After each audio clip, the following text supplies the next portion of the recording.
Recently Chhattisgarh में CRPF पर attack हुआ जहां पर हमने कुछ जवान खो दिए। यह अटैक माओवादियों ने किया था। इसी तरह का एक अटैक 2019 में महाराष्ट्र के गढ़चिरौली में हुआ। ये सब देखकर सवाल उठता है कि ये माओवाद की समस्या है क्या, कब से शुरू हुई, क्या कभी पीक पर पहुंची, पिछले कुछ सालों में क्या चल रहा है और आगे हम इसमें क्या करने वाले हैं। इन्हीं सवालों का जवाब ढूंढने में निकला कुछ आर्टिकल पढ़ने के लिए और कुछ रिसर्च पेपर्स पढ़ने के लिए। जो मुझे पता चला वो आपको बताता हूँ। Chapter 1, origin story. 1967 के समय था। वेस्ट बंगाल में नक्सलबाड़ी नाम का इलाका था जहां पर कुछ लैंडलेस लेबरर्स ने लैंड ओनर्स पर अटैक करा। इस पूरे के पूरे अटैक को सिक्योरिटी फोर्सेस ने तो कंट्रोल कर लिया, मगर यहां से हमारे देश में एक नई समस्या पैदा हुई जिसे नक्सलवाद कहा गया, क्योंकि उस गांव का नाम नक्सलबाड़ी था। इस पूरी की पूरी समस्या का मेन चेहरा था चारू मजूमदार। इस इंसान को चाइना के माओ जेदांग से बड़ा प्यार था, इसीलिए कभी कभी इन्हें माओवादी या माओइस्ट भी कहा जाता है। जितना प्यार इसे चाइना से था वैसा ही प्यार चाइना ने इस पर बरसाया। इस पूरे के पूरे मूवमेंट को कवर करने के लिए चाइना अपने अखबारों में आर्टिकल भी लिखता था। Chapter 2, twisty टर्फी ride. 1972 में चारू मजूमदार को अरेस्ट कर लिया गया और कस्टडी में उसकी मौत हो गई। लोगों ने राइट ऑफ करना शुरू कर दिया कि अरे वाह, माओइस्ट की प्रॉब्लम को हमने सॉल्व कर दिया। वो गलत थे।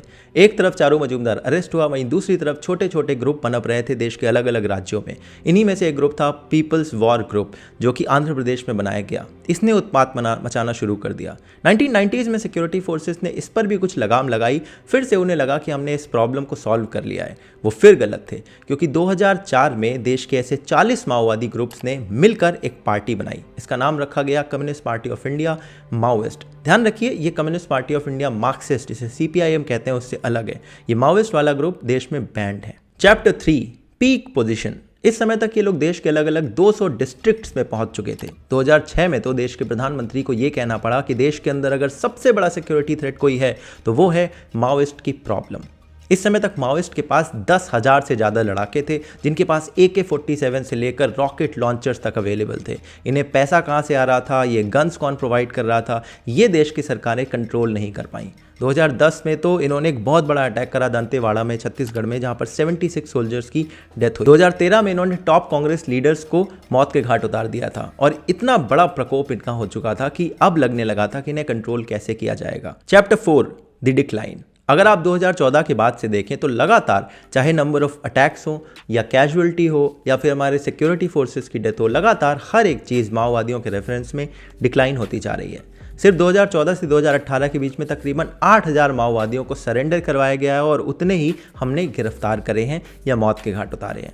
और ये सब कुछ अचानक से नहीं हो रहा है, ये सब कुछ एक प्लान तरह से हो रहा है, जो कि अलग अलग स्टेट्स में अलग अलग सिक्योरिटी मॉडल्स को अपनाकर किया गया। Chapter 5, the problem. अब देखिए, इससे पहले हम ये देखें कि स्टेट्स ने कैसे इसे सॉल्व करा, हम यहाँ पर 2 लेंसेज देखते हैं जिसके थ्रू आप इस प्रॉब्लम को समझ सकते हैं। पहला लेंस है सोशियो इकोनॉमिक अप्रोच। इस अप्रोच में होता ये है कि आप ये इस तरह से देखेंगे कि ये जो नक्सलवाद की समस्या है, ये हमारी सरकारों का फेलियर है। मतलब कि सरकारें वहाँ तक डेवलपमेंट नहीं पहुँचा पाई, इसलिए नक्सलियों ने वहाँ पर एक पैरेलल सिस्टम खड़ा कर दिया। इस अप्रोच से अगर आप इस प्रॉब्लम को देखते हैं तो उसके पॉजिटिव्स हैं और नेगेटिव्स हैं। पॉजिटिव एस्पेक्ट ये है कि आप बात करेंगे कि वहाँ पर डेवलपमेंट किया जाए, इन्हें जॉब्स दी जाए, इनको मुख्य धारा में शामिल किया जाए ताकि हम नक्सलवाद की प्रॉब्लम को हल कर सकें। नेगेटिव ये है कि इस पूरी की पूरी अप्रोच में नक्सलवादियों के द्वारा की गई हिंसा और जो स्टेट के अगेंस्ट उन्होंने वॉयलेंस की है या हथियार उठाए हैं, उसको आप वाइट वॉश कर देते हैं। ये नक्सलवादी जो वहाँ के गाँव वालों को भी ऑपरेस करके रखते हैं, उस प्रॉब्लम को भी आप नेग्लेक्ट कर देते हैं। दूसरी अप्रोच जो है वो है सिक्योरिटी सेंट्रिक अप्रोच। इस अप्रोच में आप ये कहते हैं कि नक्सलवादियों को एक तरफ से जड़ से साफ कर दिया जाए, क्योंकि ये स्टेट के अगेंस्ट गन लेकर खड़े हुए हैं। इस अप्रोच का जो पॉजिटिव एस्पेक्ट है वो ये है कि भाई जिसने भी स्टेट के अगेंस्ट गन उठाया है उसको हम उसी लैंग्वेज में जवाब देंगे ताकि हम उसे ख़त्म कर सकें। इस अप्रोच का नेगेटिव एस्पेक्ट ये है कि आप वहाँ के जो लोग हैं, जो नक्सलवादियों और सरकार के बीच में फंस के रह गए हैं, वो आप यहाँ पर भूल जाते हैं। आप डायरेक्टली बस इस पूरी की पूरी प्रॉब्लम के आप सिम्टम को हल करने की कोशिश करते हैं, बट उसके जड़ तक आप नहीं पहुंच पाते। और ये दोनों जो अप्रोचेस मैंने आपको बताई, सोशियो इकोनॉमिक या सिक्योरिटी सेंट्रिक, इसका जो मिक्स है वही अपनाया है कुछ स्टेट्स ने, और जहां पर हमने इस नक्सलवाद की समस्या को हल करने में कुछ हद तक कामयाबी हासिल की है। Chapter 6, the lesson from the past. पहला एग्जाम्पल है आंध्र प्रदेश का। यहाँ पर PWG 20 डिस्ट्रिक्ट्स में पहुंच चुका था। वहाँ के होम मिनिस्टर को इन्होंने मार दिया था। CM पर इन्होंने अटैक करा था 2003 में, और फिर इन्होंने अपनी जो सिक्योरिटी फोर्सेस हैं उनको एडवांस करा और सरेंडर एंड रिहेबिलिटेशन प्रोग्राम चलाया।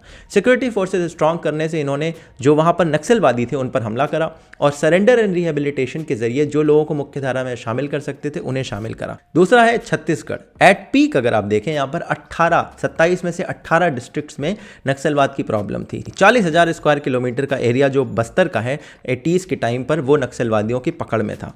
यहाँ पर इन्होंने सलवा जुड़ूम नाम की एक नई स्कीम चलाई, जहाँ पर जो लोकल आदिवासी थे उनको कहा कि आप वेपनाइज्ड हो जाइए और आप इनके अगेंस्ट लड़िए। मगर प्रॉब्लम ये हुई कि वो आदिवासी नक्सलियों और सरकार के बीच में फंस के उनकी जान जाने लगी, और इस बात को फिर सुप्रीम कोर्ट ने कहा कि इसे आप कैंसिल करें। मगर फिर इसके अलावा इन्होंने बहुत सीरियस अटैम्प्ट्स अपनाए हैं ताकि ये रोड बना सकें, इंफ्रास्ट्रक्चर डेवलप कर सकें उस एरिया में, जिसके ज़रिए इन्होंने इस प्रॉब्लम को सॉल्व करने की एक अप्रोच अपनाई। तीसरा है झारखंड। यहाँ पर पुलिस ने 2013 में एक ऑपरेशन एनाकोंडा कंडक्ट करा था, जिसके जरिए इन्होंने वहां पे नक्सलियों को वाइप आउट करने की कोशिश करी थी। इसके अलावा ये लोग भी मास नक्सलाइट के सरेंडर स्कीम को लागू करने में सक्सेसफुल रहे। वेस्ट बंगाल की अगर बात करें, जहां से सब कुछ शुरू हुआ, वहां पर इन्होंने एक एलीट टीम बनाई है लोगों की जो इनके नक्सलाइट के टॉप लीडर को परस्यू कर सकें।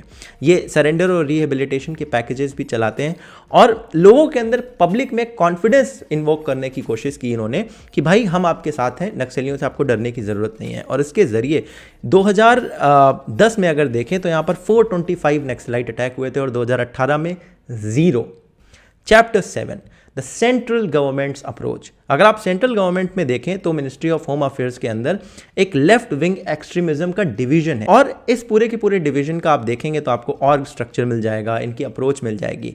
और इनकी अप्रोच को अगर आप पॉइंट बाय पॉइंट ध्यान से देखेंगे तो आपको पता चलेगा कि ये लोग भी सोशियो इकोनॉमिक एंगल और सिक्योरिटी सेंट्रिक अप्रोच दोनों के मिक्स को अपनाकर वहां पर इसे सॉल्व करने की कोशिश कर रहे हैं। पूरा का पूरा विंग 2006 में सेटअप करा गया था, जिसमें धीरे धीरे से प्रोग्रेसेस हुई, और 2014 के बाद से हमने डिक्लाइन देखना, इसका इंपैक्ट देखना शुरू कर दिया। अगर आप लार्ज पिक्चर देखें तो पिछले कुछ सालों में माओवादियों की प्रॉब्लम काफ़ी हद तक इस देश में कम हुई है। अब इन माओवादियों को जो लोग इंटेलेक्चुअल कवर देते हैं और जहां से इनकी फंडिंग आती है, इन दोनों पर भी अगर आप लार्जली देखें तो केंद्र सरकार ने नियंत्रण करने की कोशिश की है। आई एम वेरी होपफुल कि अगर केंद्र की सरकार बातचीत और आयरन हैंड इन दोनों का मिक्सचर यूज करेगी तो माओवादियों की प्रॉब्लम इस देश में बहुत ही जल्दी सॉल्व हो सकती है।